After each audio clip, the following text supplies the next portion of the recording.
Secretary, and thank you, Mr. President. Well, I don't have much to add to what you've heard now, other than the following points. Nicolas Maduro was indicted in 2020 in the United States. He is not the legitimate president of Venezuela. That's not just us saying it.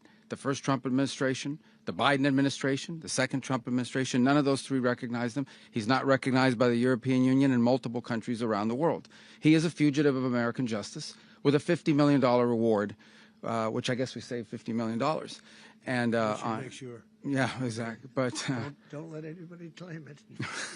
Nobody deserves it but us. But I want to be clear about one thing. Nicolas Maduro had multiple opportunities to avoid this. He was provided multiple very, very, very generous offers and chose instead to act like a wild man, chose instead to play around. And the result is what we saw tonight. The other message here is the following. You have a guy, like many people around the world, they like to play games. You have a guy who decides he's going to invite Iran into his country, is going to, do the confiscation of American oil companies, is going to flood our country with gang members, is going to take Americans prisoner and try to hold them for hostage and trade them like he was able to do with the Biden administration. Basically likes to play games all this time and thinks nothing's going to happen. And I hope what people now understand is that we have a president. The 47th president of the United States is not a game player. When he tells you that he's going to do something, when tells you he's going to address a problem, he means it. He actions it. I can tell you, I've watched this process now for 14, 15 years, been around it. Everybody talks. I'm going to do this. I'm going to do that. When I get there, we're going to do this. We're going to take. This is a president of action. Like, I don't understand yet how they haven't figured this out. And now, if you don't know, now you know. Because this is the way it's going to play out. And I think people need to understand that this is not a president that just talks and does letters and press conferences. And, if he says he's serious about something, he means it. And this is something that was a direct threat to the national interest of the United States, and the president addressed it.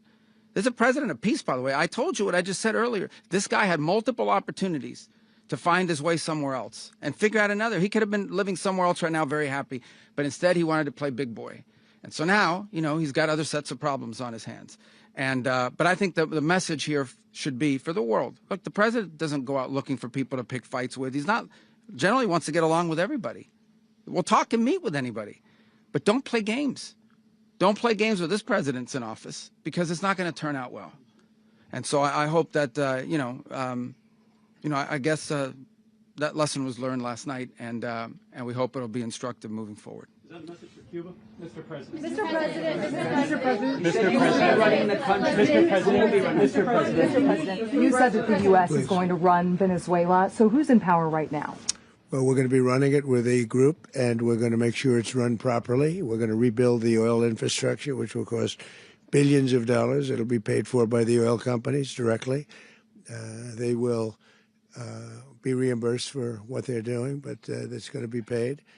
And we're going to get the oil flowing the way it should be. As you know, it was just a minor flow. It was actually a minor flow for what they have. But we're going to run it properly, and we're going to make sure the people of Venezuela are taken care of. We're going to make sure the people that were forced out of Venezuela by this thug are also taken care of. Mr. President, does the U.S. running the country mean that U.S. troops will be on the ground? How will that work? Well, they always say boots on the ground. So we're not afraid of boots on the ground if we have to have. We had boots on the ground last night at a very high level, actually. We're not afraid of it. We don't mind saying it. But we're going to make sure that that country is run properly. We're not doing this in vain. This is a very dangerous attack. This is an attack that could have gone very, very badly. Could have gone very badly. Now, for this discussion, we welcome Mr. Erlik Solheim. He's an international affairs expert, joins us live from Norway.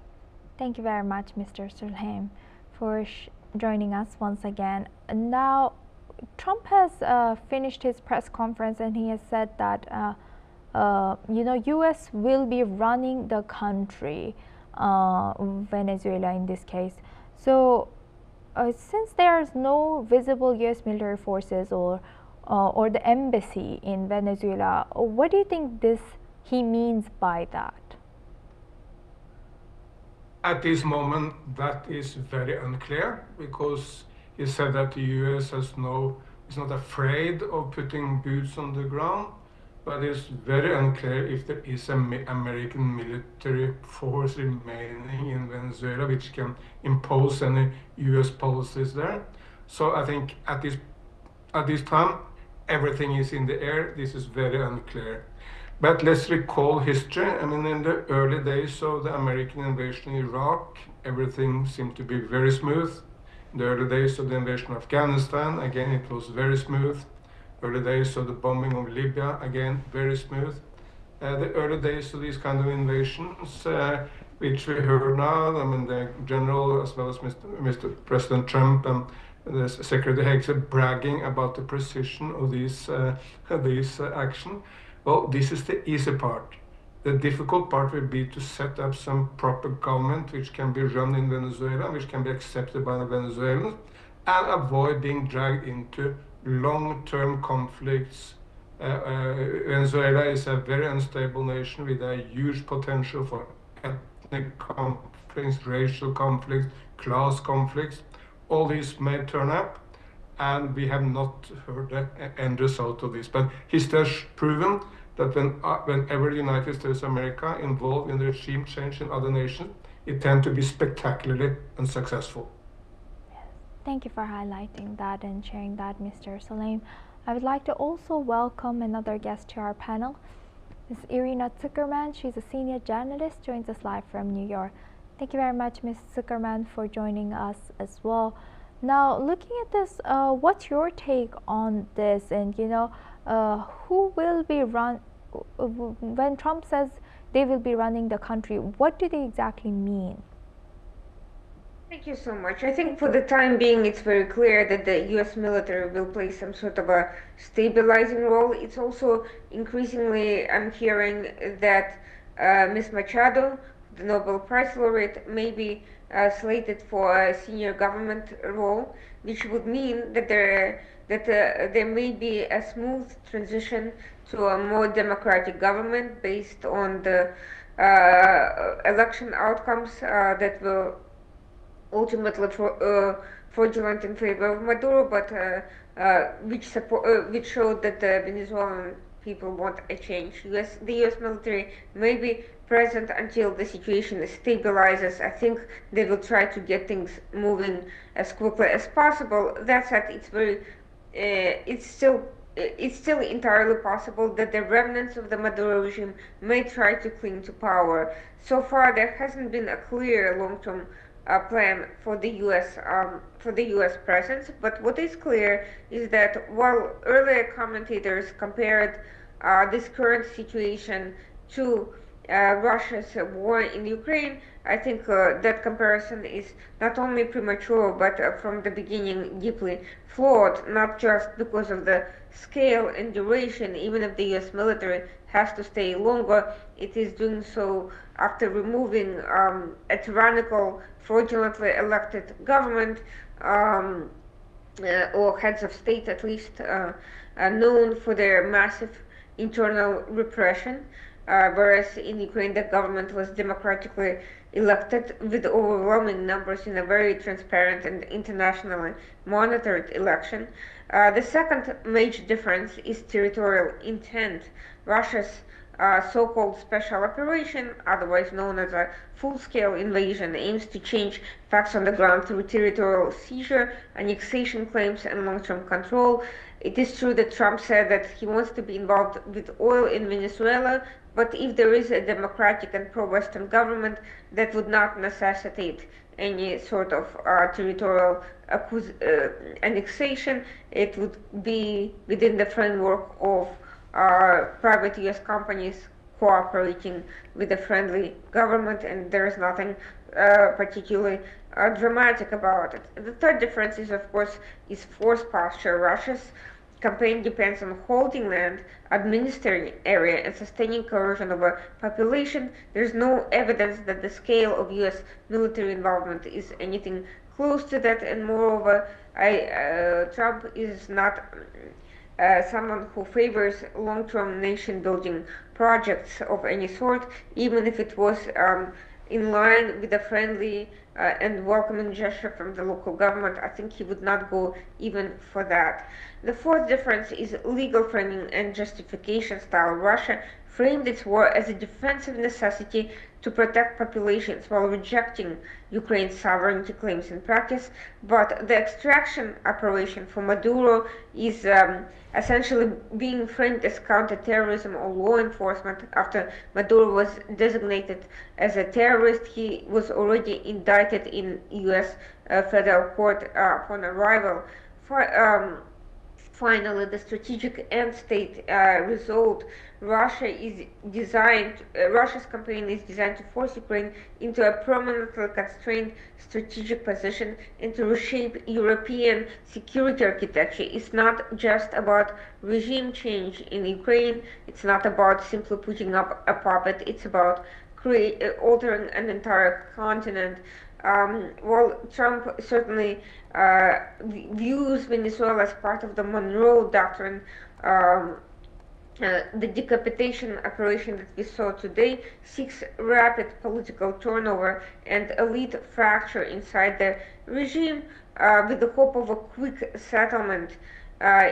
He's not necessarily looking to restructure the entire Latin America through operations. He is perfectly fine with seeing elections of friendly states. He's not beyond even meddling in some of those elections with rhetoric and supportive gestures, such as his recent freeing of a Honduran ex-president accused of drug trafficking. And to some extent, I think Trump would like to see Latin America shaped in U.S. favor, but he's not willing to allocate the level of resources that Russia has done and to turn these operations into a total war next door to the United States. Thank you for highlighting that. And Mr. Soleim, now, how do you think, moving forward, how do you think, how will U.S. justify their action and control over Venezuela? I think I mainly heard two arguments. One is that Mr. Maduro and Venezuela was undermining U.S. sending drugs to the U.S.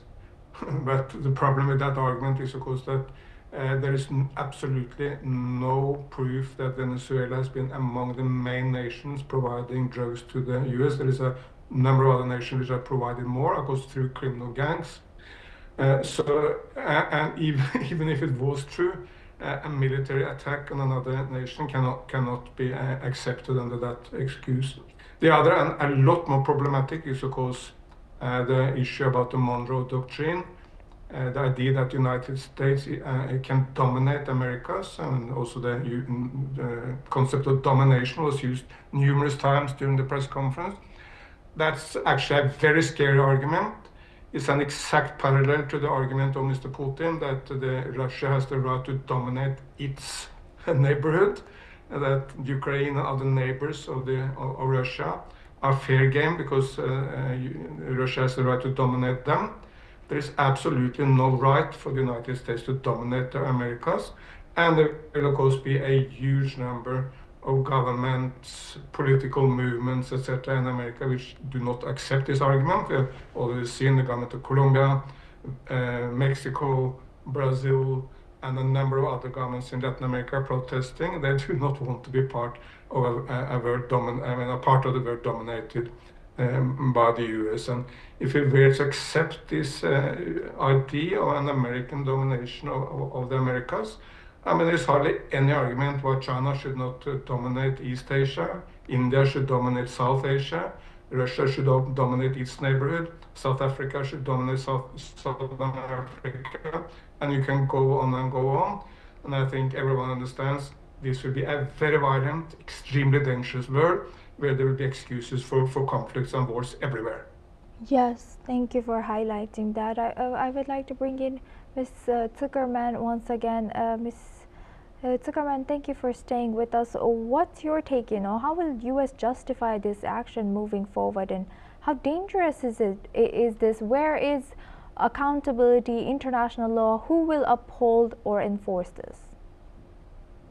Look, in terms of international law, arguably international law has been widely violated long before U.S. finally took action against Maduro. And by the way, during Trump's first term, there was a wide popular demand from the Venezuelan people for the U.S. to intervene on behalf of the legitimate opposition leader at the time, Guaido, and to essentially bring down the Maduro regime. So at the time, there was this popular request for intervention. At the time, the U.S. did not intervene sufficiently, and Maduro lasted until the second term. And I think, to some extent, the Trump administration is viewing this second term as an opportunity to finish what it was already starting. And it sees that there was a popular support in Venezuela for that action, and perhaps it is seen as justification, especially after the faulty elections that were widely criticized both internally and externally. From the political domestic perspective, the U.S. is likely to describe it as a counter-terrorism operation against a legitimate target, someone who was designated under U.S. Law as a terrorist. That does not fully address the international legal questions, of course, but at the same time, we've had operations before that that were done without the AUMF in the interest of national security. I'm talking about, of course, the Noriega operation, and also the Ronald Reagan's operations in Grenada, also done without the AUMF. There are, of course, significant differences. Noriega essentially had declared a war against the United States, which is not the case with Maduro, so that justification here is far faulty in that regard. But it's also not true to claim that suddenly the entire international rule of law order is in shambles because US did this action. I won't even say that it's the only issue is,